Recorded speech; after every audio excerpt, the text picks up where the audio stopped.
تێدەڕۆی کارەبا پێم وایە خواستی تەنها کەسێک نییە و لە یەک کەسدا چڕنابێتەوە بەڵکو خواستی تێڕای خەڵکی کوردستانە چونکە ئەمە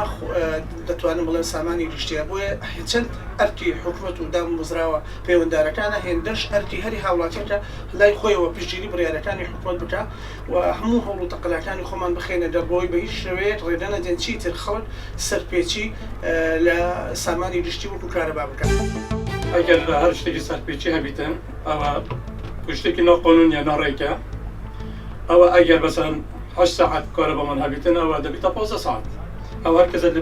مستەفید دەبیتن شتێکی زۆر ڕێکە و زۆر باشە سەرپێچی نەمینیتن. ئەسفەر گەنجێکی پرۆستی هەست پشتگیریە کۆ ئیکجار مازن في پروژه کو زیاده برای نو زیاده گویت کاربر کردستان کم پراستی پروژه که زور جونه و اولی مفاهیم بوم همین کردستانی همیتن.